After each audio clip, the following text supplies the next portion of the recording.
Hello, good evening, नमस्कार, सत श्री अकाल, राधे राधे दोस्तों। तो दोस्तों आज आप लोगों के लिए एक बड़ी खुशखबरी भी है। और खुशखबरी क्या है, देखिए सबसे पहले तो अगर हम बात करें मेरे प्यारे दोस्तों, देखिए आज की एक बड़ी खुशखबरी ये है कि आप लोगों की जो एग्ज़ाम की जो डेट थी वो यहाँ पर अनाउंस कर दी गई है। और आप लोगों की जो एग्ज़ाम है वो कब होगी, तो मेरे प्यारे दोस्तों आप लोगों की जो एग्ज़ाम होगी वो अब फिक्स कर दी गई है। RUHS के द्वारा आपकी एग्ज़ाम कब होगी उसको यहाँ पर फिक्स किया जा चुका है कि आपकी एग्ज़ाम 25 जनवरी को होगी। जी हाँ दोस्तों, आप लोगों को पता होगा कि आप लोगों की जो एग्ज़ाम है वो 25 जनवरी को होगी। क्यों? क्योंकि हमने आप लोगों से कहा था कि आपकी एग्ज़ाम जो है, आज सुबह ही मैंने आप लोगों को एक वीडियो भी डाला था जिसमें मैंने लिखा था कि 25 जनवरी को आपकी एग्ज़ाम होगी। हमने लाइव बात की है और लाइव बात के दौरान हमको पता चल गया था कि कल ही कि आपकी जो एग्ज़ाम का निर्णय जो लिया जाएगा वो 25 जनवरी को लिया जाना है। तो आपकी एग्ज़ाम जो है 25 जनवरी को होगी, बिल्कुल होगी। अब आप लोगों के मन में उठ रहा है क्या एक सवाल, और सवाल ये है कि भाई अगर एग्जाम 25 तारीख को होगी तो एडमिट कार्ड कब आएगा। तो मैं बता देना चाहता हूं कि आपका जो एडमिट कार्ड है, आपका जो एडमिट कार्ड है वो या तो आज देर रात तक जारी हो जाएगा या फिर कल मॉर्निंग में आपका जो एडमिट कार्ड जो है जारी कर दिया जाएगा। आप लोग चाहें तो RUHS की ऑफिशियल वेबसाइट पर जाकर चेक कर सकते हैं कि 25 तारीख की जो डेट थी वो डिक्लेयर कर दी गई है। मैं इधर एक स्क्रीनशॉट भी लगा दूंगा ताकि आप लोग बिल्कुल अच्छे से देख सकें। तो 1 मिनट के लिए मैं कैमरा देख लेता हूं सही चल रहा है या नहीं। जी हां, अब देखिए, तो उसी के सिलसिले में सबसे पहले तो मेरे प्यारे दोस्तों हम बात करें कि अब हमको आखिर ये 5 दिन जो बचे हैं इनमें हमारी तैयारी को क्या ऐसा हम क्या पढ़ें।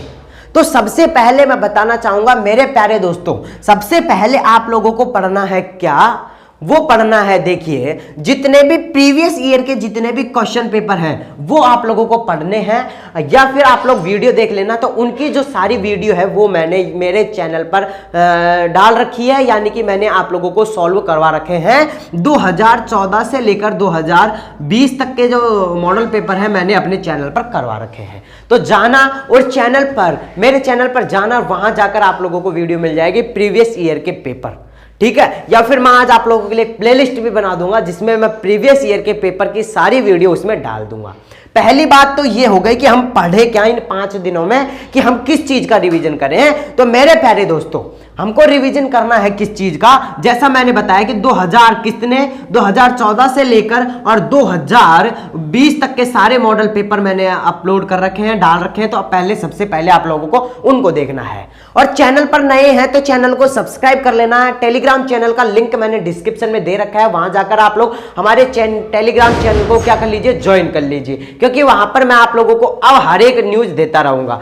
अब बात करते हैं एडमिट कार्ड की। तो एडमिट कार्ड के बारे में मैंने बता दिया कि एडमिट कार्ड कब आएगा, तो एडमिट कार्ड भी आ जाएगा।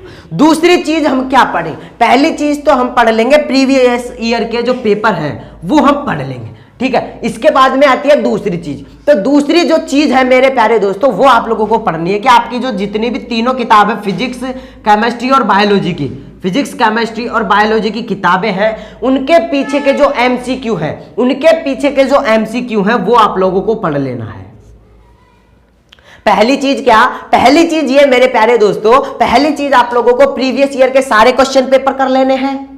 दूसरी बड़ी बात यह है कि अब आप लोगों को जो आपके बुक के पीछे के MCQ है वो करने हैं। तो वो करने में भी आपको बहुत ही ज्यादा 2 या 3 दिन का टाइम लगने वाला है। तो उनकी भी वीडियो मैंने अपने चैनल पर डाल रखी है, तो आप लोग जाना और चैनल पर देख लेना। 2 चीजें हो गई।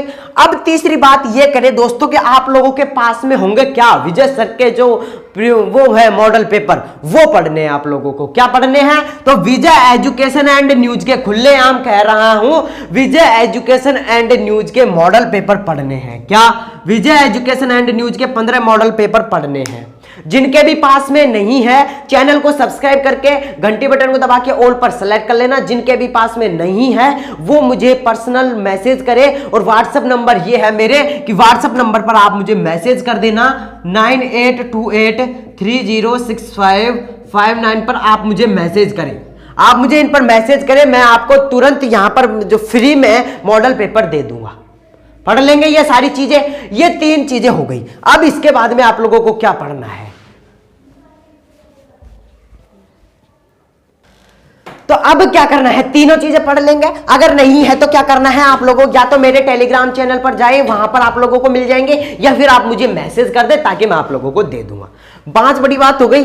अब देखो अगली बात ये है मेरे प्यारे दोस्तों, अगली बात ये है, देखिए अब मैं आप लोगों को क्या करवाऊंगा, अपनी जो है यहां पर 5 दिन की सीरीज चलेगी, 5 दिन की सीरीज चलेगी। उस सीरीज का नाम है मेरे प्यारे दोस्तों 7 वर्षों का निचोड़। और उस 7 वर्षों में हम 2014 से लेकर 2021 तक के मैन सारे इंपॉर्टेंट क्वेश्चन करने वाले हैं। तो एक बार मैं कैमरा देख लेता हूं सही चल रहा है या नहीं। अब बड़ी बात की बात करें मेरे प्यारे दोस्तों, यहां पर कैमरा थोड़ा सही नहीं चल रहा था, इसलिए थोड़ा टेक्निकल इश्यू था।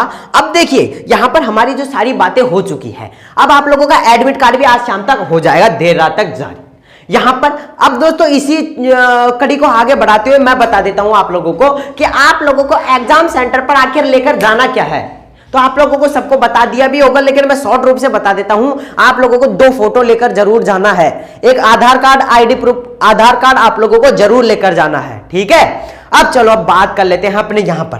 तो दोस्तों चैनल को सब्सक्राइब नहीं किया तो सब्सक्राइब कर लेना, क्योंकि यहां पर मैं आप लोगों को हर घंटे अपडेट देता रहूंगा, क्योंकि अब आपके एग्जाम के मात्र 5 दिन बचे हैं, और उस 5 दिन में आप लोगों को किस तरीके से बेहतरीन तैयारी करनी है वो मैं भी करूंगा और आपको भी करवाऊंगा। आ रही है बात समझ में? तो चलो फिर आ जाओ। अब देखिए मैं 2018 और 2019 के दोनों पेपर लिख के, दोनों जो पेपर थे और जो 2019 और 2018 के इंपॉर्टेंट जितने भी क्वेश्चन थे वो लेकर आया हूं। फिजिक्स, केमिस्ट्री और बायोलॉजी तीनों के इसमें क्वेश्चन है। तो ये हमारी सीरीज चलने वाली है 5 दिनों की। कितनी? 5 दिनों की सीरीज चलने वाली है, और ये 7 वर्षों का निचोड़ होगा इसमें। साफ बात बता रहा हूं भाई, ठीक है। तो आप लोग क्लास जरूर ज्वाइन करना और ज्यादा से ज्यादा सपोर्ट करना, लाइक कर देना वीडियो को। चलो फिर अब देखो मेरे प्यारे दोस्तों, सबसे पहले अगर बात करें, सबसे पहला जो क्वेश्चन है वो बायोलॉजी का है, और बायोलॉजी का जो क्वेश्चन है वो ये है कि हेनले की लूप किसके अवशोषण के लिए है। हेनले की जो लूप होती है, हेनले की जो लूप होती है वो किसके अवशोषण के लिए होती है? तो मेरे प्यारे दोस्तों वो सोडियम प्लस के अवशोषण के लिए। किसके लिए? सोडियम प्लस के अवशोषण के लिए 2019 में आया हुआ क्वेश्चन है। RUHS 2019 में ये क्वेश्चन आया हुआ है, इसलिए इंपॉर्टेंट समझे, क्योंकि ये इंपॉर्टेंट क्वेश्चन लिखा हूं मैं इधर, ऐसे कोई फालतू के क्वेश्चन नहीं लिखा हूं, ठीक है। तो पहला जो क्वेश्चन बना हमारा वो ये बना कि हेनले की लूप किसका अवशोषण करती है। तो हेनले की जो लूप है वो किसका अवशोषण करती है? तो सोडियम प्लस का अवशोषण करती है। पहला क्वेश्चन याद हो जाएगा, याद कर लो। अब इनको याद कर लो, अब कोई गुंजाइश नहीं है आपके, ठीक है, कोई गुंजाइश नहीं है, बस याद करना है इनको। तो हेनले के जो लूप है वो किसका अवशोषण करती है? तो वो सोडियम प्लस का अवशोषण करती है, ठीक है। अब दूसरा प्रश्न इंपॉर्टेंट प्रश्न है, दूसरा प्रश्न है वो भी इंपॉर्टेंट है कि मासिक धर्म का जो प्रवाह होता है वो किस हार्मोन के कारण होता है। तो मासिक धर्म का जो प्रवाह होता है वो प्रोजेस्टेरोन हार्मोन के कारण। किसके हार्मोन? कौन सा हार्मोन है वो है हार्मोन? तो वो हार्मोन है प्रोजेस्टेरोन हार्मोन। कौन सा हार्मोन? प्रोजेस्टेरोन हार्मोन, ठीक है। चलो अगला प्रश्न है हमारे पास, अगला प्रश्न भी बायोलॉजी का प्रश्न है, इंपॉर्टेंट प्रश्न है। ये भी इंपॉर्टेंट प्रश्न क्या है कि संतुलन से संबंधित, संतुलन यानी कि हमारे जो शरीर होता है उसका संतुलन, शारीरिक संतुलन कौन बनाए रखता है। तो देखिए हमारे संतुलन यानी संतुलन से संबंधित संवेदक अंग कौन है। तो संतुलन से संबंधित जो संवेदक अंग है उसका नाम है आंतरिक कान। क्या है मेरे प्यारे दोस्तों? आंतरिक कान। ये जो सारे क्वेश्चन करवा रहा हूं ये पिछले सालों में आए हुए क्वेश्चन है, ताकि आप लोगों को अच्छे से रिपीट हो जाए, ठीक है। यह सीरीज अपनी 5 दिन तक चलने वाली है लगातार, और एक आप लोगों की महामैराथन क्लास होगी जो सारे दिन आप लोगों की क्लास चलेगी, पूरे दिन आप लोगों की क्लास चलेगी, और वो महामैराथन क्लास होगी, समझ रहे? उसमें आप लोगों का पूरा कवर होगा, पूरा क्या आएगा क्या नहीं आएगा, कौन से क्वेश्चन है, सब। इसलिए चैनल को अभी सब्सक्राइब जरूर कर लेना, और वो घंटी बटन है उससे नोटिफिकेशन बेल को जरूर क्लिक कर लेना, ताकि आप लोगों को हर एक वीडियो को नोटिफिकेशन मिले। चलो अगला प्रश्न है मेरे प्यारे दोस्तों, इंपॉर्टेंट प्रश्न है ये भी। और ये प्रश्न क्या है? ये प्रश्न ये है कि मधुमक्खियों में जो श्रमिक मधुमक्खी होती है वो कौन सी होती है। तो श्रमिक मधुमक्खी आप लोगों को सबको पता होगा, आप लोगों ने पढ़ रखा है, मुझे पता आप लोगों ने पढ़ रखा है, कमेंट बॉक्स में आप लोगों ने आंसर दे दिया, और वो जो आंसर है वो है नर। यानी कि नर जो मधुमक्खी होती है वो श्रमिक मधुमक्खी होती है। कौन सी मधुमक्खी? तो नर मधुमक्खी श्रमिक होती है, और जो रानी मधुमक्खी होती है, रानी मधुमक्खी जो होती है वो क्या करती है? तो वो बच्चे देती है। क्या देती है? बच्चे। कौन देता है? तो रानी मधुमक्खी जो है वो बच्चे देती है, और नर जो मधुमक्खी होती है वो क्या है? श्रमिक मधुमक्खी। याद रह जाएगा? चलो भाई याद रह जाएगा। आगे देखो मेरे प्यारे दोस्तों, आगे देखो, और अगला प्रश्न भी वेरी वेरी इंपॉर्टेंट है। देखो अगला प्रश्न है कि किस वैज्ञानिक ने पादपों में असंग जनन की खोज की। ऐसे कौन से वो वैज्ञानिक थे जिन्होंने कि पादपों में असंग जनन की खोज की? तो उन वैज्ञानिक का नाम था प्रिय 1008 विंकलर जी। कौन थे? श्री 1008 विंकलर जी थे। तो उन वैज्ञानिक का नाम था विंकलर। क्या नाम था? विंकलर उन वैज्ञानिक का नाम था। आगे बात करें दोस्तों, ये भी इंपॉर्टेंट क्वेश्चन है, और इंपॉर्टेंट क्वेश्चन है तो क्या है कि मृदा जल जो होते हैं वो कितने प्रकार के होते हैं, जरा बताइए। तो मृदा जो जल होते हैं वो 4 प्रकार के होते हैं।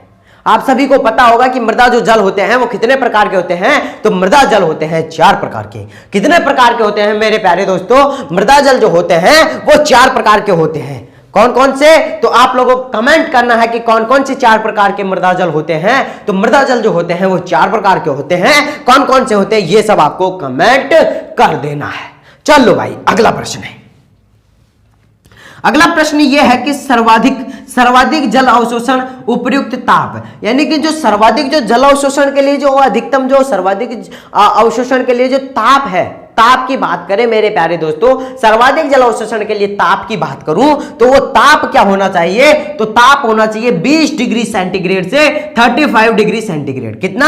20 डिग्री सेंटीग्रेड से 35 डिग्री सेंटीग्रेड वो तापमान होना चाहिए। अरे बोलो, समझ में नहीं आ रहा है तो कमेंट कर दो प्लीज, और जो आपकी डिमांड है वो भी कमेंट कर दो। कमेंट कर दो आप, ताकि आपकी डिमांड को खलास किया जाए और आप बेहतरीन कॉलेज मिला आपको। गवर्नमेंट कॉलेज मिलेगा भाई, मिलेगा। चलो अगला क्वेश्चन है मेरे प्यारे दोस्तों। अगला क्वेश्चन ये है कि देखिए, अब ये केमिस्ट्री का क्वेश्चन है, इंपॉर्टेंट क्वेश्चन लाया हूं। केमिस्ट्री का ये जो क्वेश्चन है वो क्या कह रहा है कि एकक कोष्टिका में सघन माध्यम में एफसीसी कितना होता है। सघन माध्यम में एफसीसी की बात करें तो मेरे प्यारे दोस्तों, सघन माध्यम में एफसीसी जो होता है वो 74% होता है। कितने परसेंट होता है? 74% होता है। याद रख लेना है क्योंकि क्वेश्चन आ सकता है। अब बात करें अगले प्रश्न की, और अगला प्रश्न क्या है मेरे प्यारे दोस्तों? अगला प्रश्न है कि कोलाइड डिविलियन जो होता है वो किस प्रभाव में दिखाई देता है, यानी कि ऐसा कौन सा प्रभाव है जिसमें कि कोलाइड डिविलियन जो है दिखाई देता है। तो उसका जो नाम हो जाएगा, उसका जो राइट आंसर हो जाएगा वो हो जाएगा टिंडल प्रभाव। कौन सा प्रभाव है? तो टिंडल प्रभाव में कोलाइड डिविलियन दिखाई देता है, प्रदर्शित होता है। बोलो, यहां तक कोई प्रॉब्लम है क्या? बोलो भाई। नहीं है तो लाइक कर दो, चैनल पर नए हैं सब्सक्राइब कर दो, बस यही चाहिए हमको तो। और आपकी एग्जाम 25 जनवरी को होगी तो घबराना नहीं है। सबसे पहली बात, घबराना नहीं है कि भाई एग्जाम है, हमारी एग्जाम है, हमारी एग्जाम है। बस अगर डिप्रेशन आ गया ना, ये समझ लो आपका जो सिलेक्शन नहीं होगा। और अगर आप कुछ भी नहीं पढ़ा, आप लोगों का फ्री माइंड, अच्छे ढंग से आप परीक्षा देते हैं, एग्जाम देते हैं, तो आपके तुक्के भी बहुत ज़्यादा सही हो जाएंगे। और मैंने आप लोगों को एक सेपरेट वीडियो बना रखी है कि आप लोग अच्छे ढंग से तुक्का कैसे लगाएं। चैनल पर वीडियो जाइए और देखिए उसको, ठीक है। अगला प्रश्न है मेरे प्यारे दोस्तों, अगला प्रश्न क्या है? देखिए अगला प्रश्न यह है कि क्षारीय धातु के जो ऑक्साइड होते हैं वो कैसे होते हैं। क्षारीय धातु के ऑक्साइड होते हैं वो कैसे होते हैं, जरा बताइए। तो क्षारीय धातु के जो ऑक्साइड होते हैं, वो होते हैं क्या? प्रबल क्षार होते हैं। कैसे होते हैं? प्रबल क्षार होते हैं क्षारीय धातु के ऑक्साइड। यानी कि जो क्षारीय जो धातु होती है उसके ऑक्साइड कैसे होते हैं? तो उसके ऑक्साइड होते हैं प्रबल। क्या होते हैं? प्रबल क्षार होते हैं। चलो भाई अगले प्रश्न की बात करें। अगला प्रश्न यह है, थोड़ी आवाज में प्रॉब्लम हो सकती है क्योंकि तबीयत खराब है, और तबीयत खराब है तब भी मैं आप लोगों को पढ़ा रहा हूं। और इस टाइम जो आप लोग टाइम देख रहे हैं, इस टाइम करीब अभी तो मुझे अंदाज नहीं है, लेकिन 10 से तो ऊपर बज रहे हैं, 10 से तो ऊपर बज रहे हैं, आपकी वीडियो शूट हो रही है। देखो, सल्फर प्रकृति में किस रूप में पाया जाता है? यानी कि जो सल्फर होता है, आप लोगों ने देखा होगा कि S8, S4, S2 ऐसे कुछ सल्फर होते हैं, आप लोगों ने देखा होगा, आप लोगों ने पढ़ा भी होगा केमिस्ट्री में। तो सल्फर जो होते हैं वो प्रकृति में किस रूप में पाए जाते हैं? बताओ, S8 में, S4 में या S2 में? बताओ। बिल्कुल सही है, अरे वाह, वाह, बिल्कुल सही जवाब। सल्फर जो होता है वो तीनों प्रकृतियों में पाया जाता है, यानी कि H2 प्रकृति में भी H4 और H8 तीनों प्रकृतियों में पाया जाता है, यानी कि H8, H4 और H2 तीनों प्रकृतियों में पाया जाता है। कौन? सल्फर। तो सल्फर प्रकृति में किस रूप में पाया जाएगा? H2, H4 और H8 तीनों प्रकृतियों में पाया जाता है। चलो अगला प्रश्न हमसे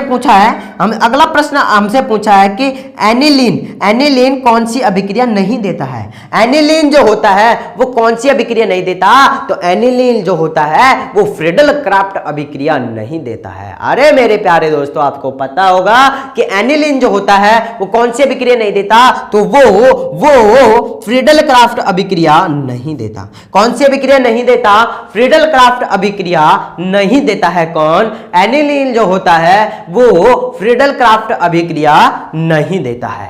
अरे बोलो भाई, यहां तक किसी कोई दिक्कत नहीं। देखिए अगला प्रश्न फिर से आ गया है, और अगला प्रश्न ये है कि ट्रांसलेशन का प्रारंभिक कोडोन क्या होता है?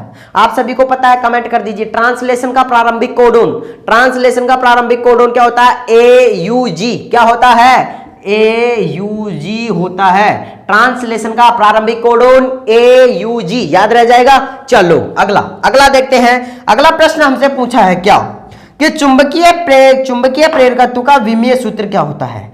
चुंबकीय जो प्रेरकत्व होता है उसका विमीय सूत्र पूछा है। मेरे प्यारे दोस्तों, आप सभी को पता है कि चुंबकीय प्रेरकत्व जो होता है उसका विमीय सूत्र क्या होता है? तो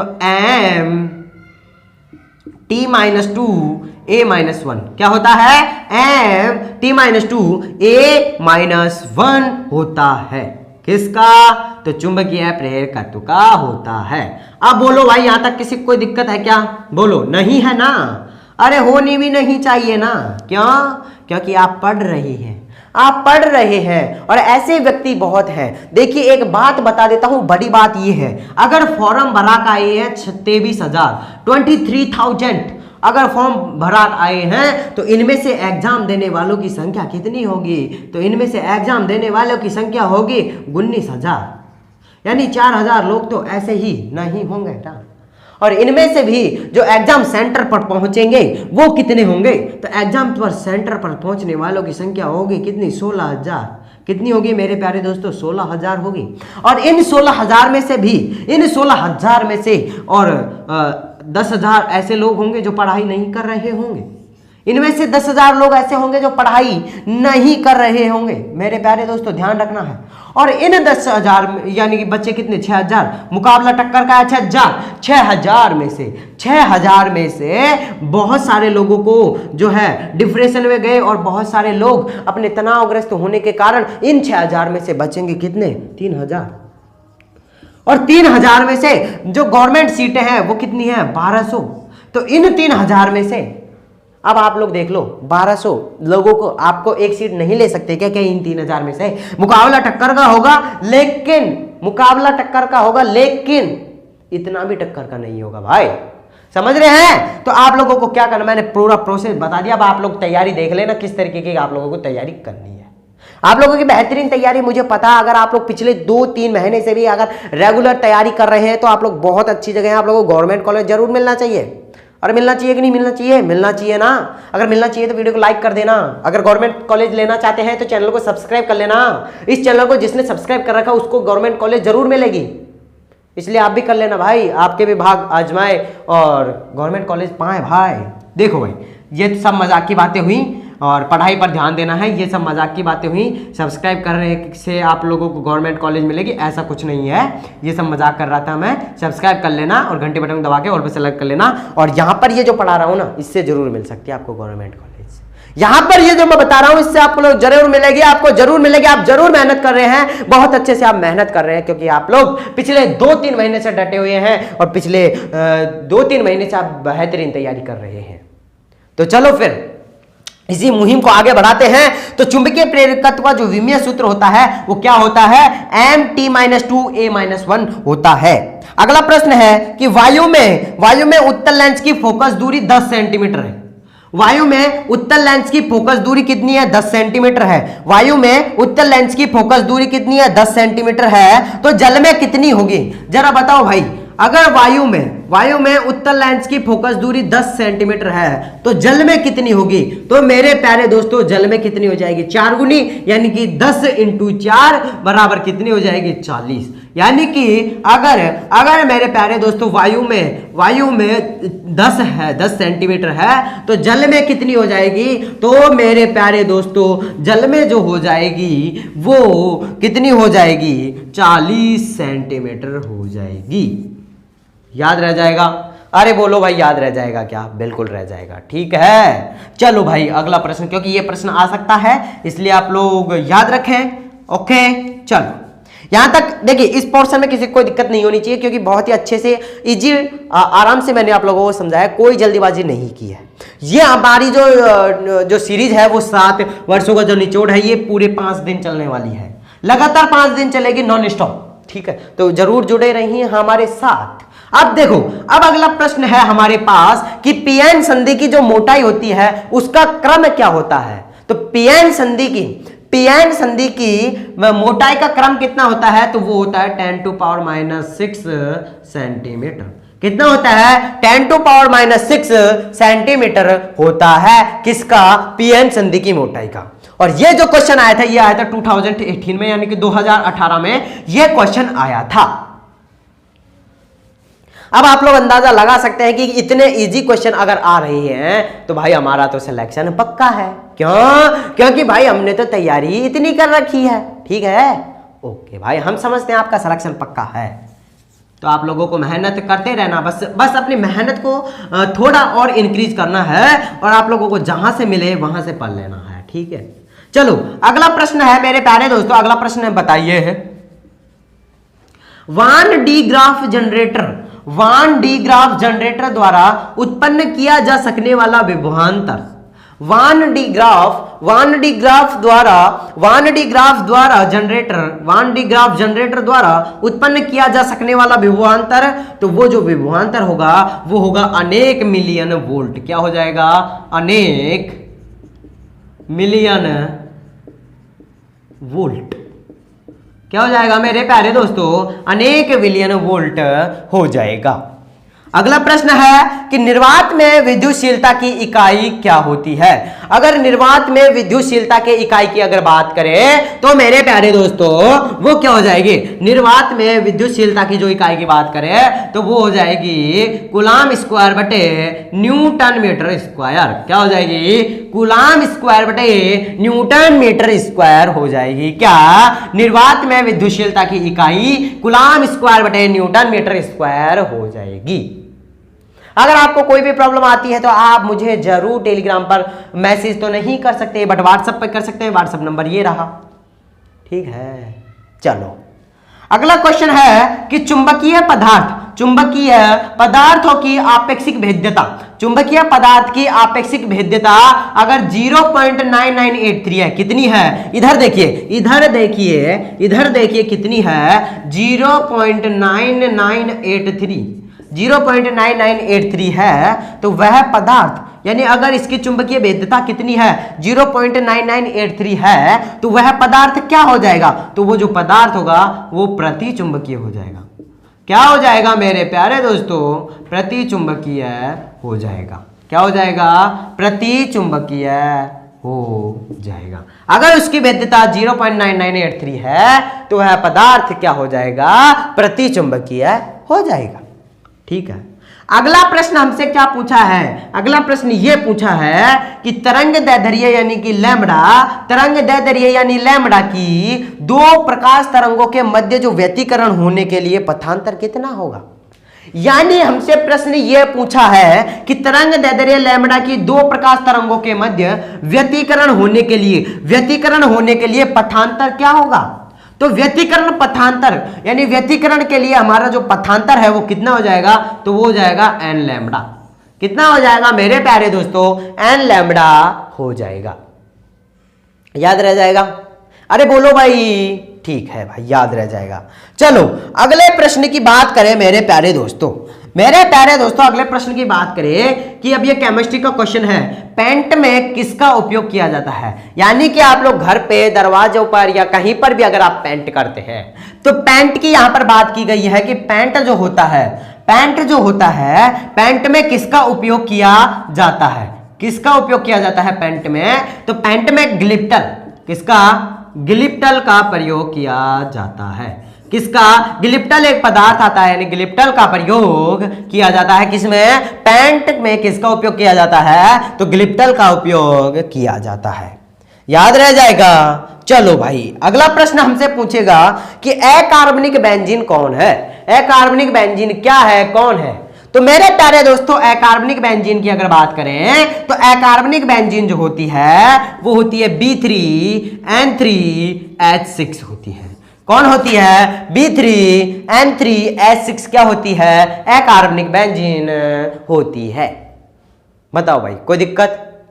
बताओ भाई। नहीं है, चलो ठीक है, नहीं है, नहीं है भाई। अकार्बनिक बेंजीन क्या हो जाएगी? तो B3N3H6 हो जाएगी।